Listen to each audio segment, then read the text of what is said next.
There's a dangerous and growing movement in Christianity that supports violence, whether it is violence by the government to implement Christianity or violent acts to take back the government.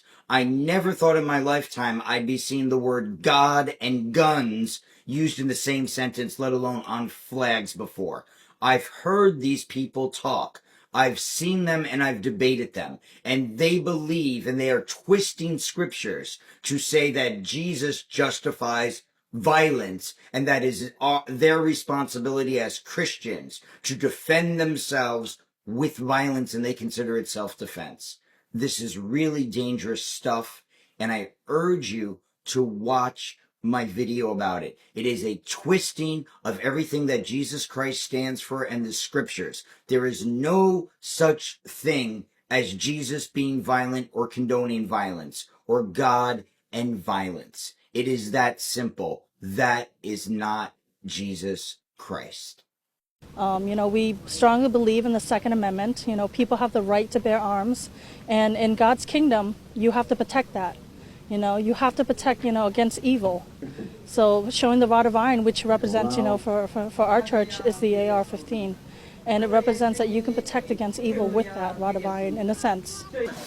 The Bible is a book of peace, love, and wisdom, right? But what happens when people twist its words to justify violence?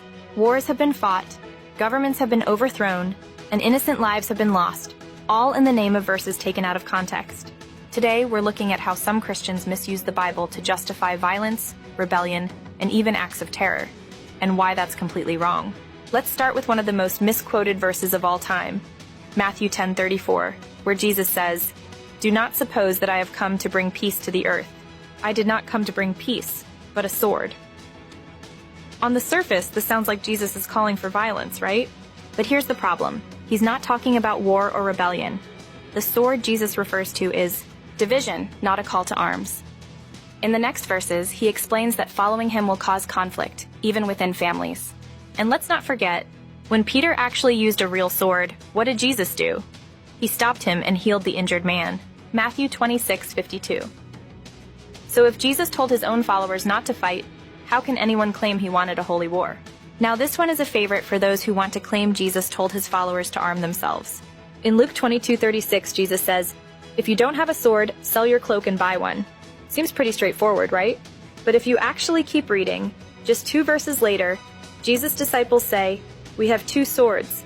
And Jesus responds, "That is enough." Enough? For a battle? That doesn't make sense. And when Peter does use a sword, Jesus tells him, "Put it away." Luke 22:50-51. So no, this wasn't a call to violence. Jesus was warning his disciples that hard times were coming, not telling them to start a militia. A lot of people love to point to Revelation 19, where Jesus is described as coming with a sword to strike down the nations. Some even say this is proof that Christians should prepare for a violent battle. But there's just one problem.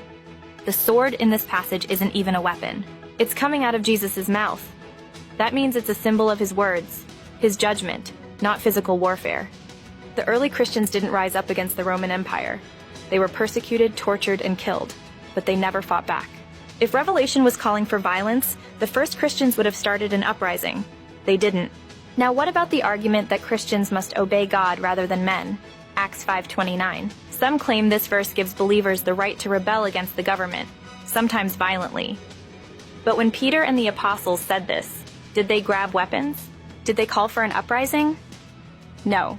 They just kept preaching, even when they were arrested and beaten. There's a big difference between standing up for your faith and waging war in God's name. Here's a verse that's constantly twisted. Ephesians 6:12. For our struggle is not against flesh and blood, but against rulers, authorities, and powers of this dark world. Some claim this verse means we should fight against governments or secular leaders. But read it carefully. Paul says not against flesh and blood. He's talking about spiritual battles, not physical ones. It's about standing firm in faith, not storming buildings or attacking people.